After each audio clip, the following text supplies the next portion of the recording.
Hey there, Sharon Horne-Ellstrom here. Welcome to day 2166 of What You Up To Now.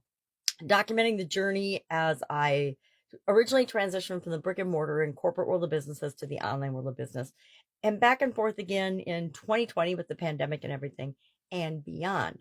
So today I want to talk about a couple of pieces of content that I've created. It's a brand new year. Happy New Year.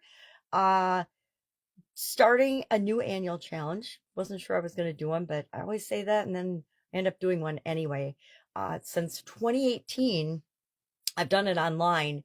And so every day I show up and I talk about what the annual challenge is, what our topic is. And this year's topic is the Let's Grow annual challenge. And I'm creating a structure and a framework around how to present that, but we'll have a topic every day, a short video, and of course, an action item. Nothing happens if we don't take some sort of action. So we can watch the video, but if we don't even think about it or do anything about it, then what's the point? It's kind of just, it goes in us and into our subconscious and it just stays there until it's triggered again sometime in the future. Not a very potential or powerful strategy to get things done and to grow and change and become the person we want to become. So I've started mapping it out. I've got COVID right now, so my brain is definitely a little slower than usual. And at the beginning of the year, there's usually a whole bunch of things that I need to put in place. But since I've been sick for about 5 days now, I have not done all those little pieces and nuggets. They'll all get done. They just aren't done right now. I got a brand new computer for Christmas. Have not even opened the box to set that up and get moving on it. But once I do, it will make my life a whole lot easier and streamline certain processes and things that I do anyway.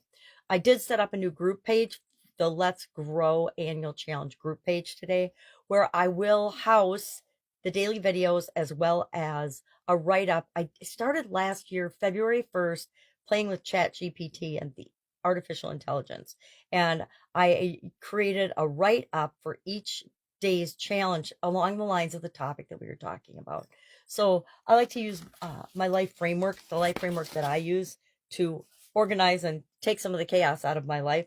And it's a 9-part life framework. It was 7. Thank you, Tony Robbins and Jim Rohn from the 1980s.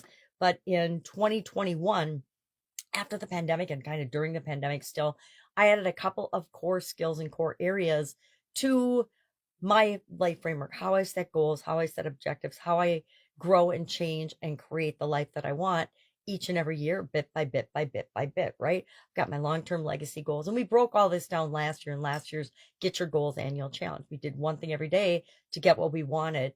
And I think the vast majority of people in the challenge achieved their goals last year.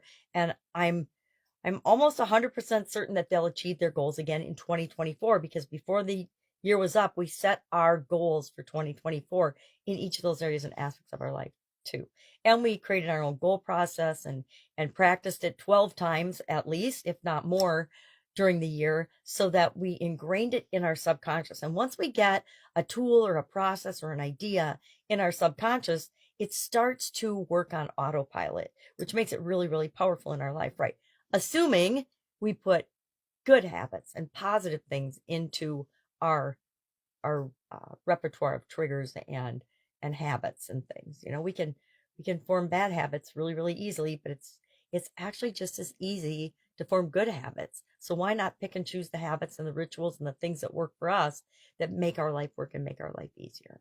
So we'll be working on those. Today I just welcomed everybody and said, hey, I'm just figuring it out. Haven't even set up the pages, hadn't even set up any cover art or anything yet, which secret, last year I never did change the cover for our annual challenge. I didn't get around to it. It was a busy year and I just never did it. Didn't matter. We still did the challenge. We still had a great challenge, and we will this year too. But I kind of want to set up some separate things, because the Get Up and Go Challenge private Facebook group page has got 17 guides in it and a ton of information. It's got literally 1,000 videos, probably more, and an entire year worth of write-ups, except for January. We didn't do it in January, to go along with last year's challenge. So I think that was like 1,000 pages on my computer. So that's a lot of information. And it's just supplemental information. If we covered a topic and we did a video and you wanted more information on it, or you needed some more examples, that's what that's for. And that's what I'll do this year too. I'll supplement the topic that we're talking about. And like today I'm sharing somebody's story, because I think stories help us to relate to other people's journeys. We find bits and pieces of ourselves in other people's stories, and that helps us to grow and learn and assimilate information more easily and readily than if we're just seeing a bunch of information all the time. And then in Supersize Your Business, I decided I need a break from idioms. I've done 5 years of idioms, literally thousands of different idioms. What do they mean? Where do they come from? And how might we use them to grow and build our business? Because I think it's important that we realize that the language we use, the words we use, the phrases we use are important, and what they mean to us and how we use them might not be interpreted exactly the same by the person that we use them with. And we need to be aware of that so that we don't have misunderstandings and miscommunications and misfires in our communications. So I decided I'm going to take a little break from idioms, at least for a month or so, maybe forever. And I'll do something else with that information. I mean, I've got literally thousands of videos of me talking about different idioms with respect to business. But I decided that over the next 20 to 100 days, I'm going to share different business building strategies, different supersizing growth strategies, things that work. And I'm breaking them down into what are the 4 steps you need to do. Just simple 4 steps to apply this to your business. Why?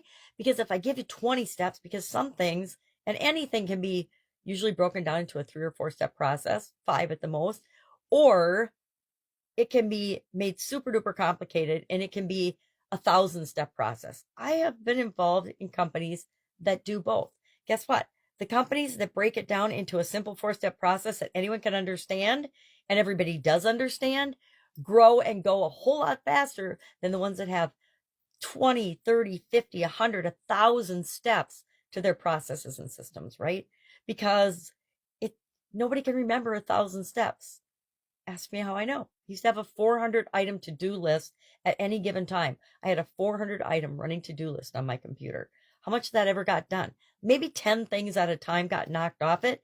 But as soon as I knocked 10 off, I put another 10 or 20 on, and it was overwhelming and stressful, and it didn't serve me very well. So I changed my whole perspective and focus on how I do that. But today our strategy was customer-centric strategy, and asking ourselves, are we customer-centric when it comes to building and growing and supersizing our business?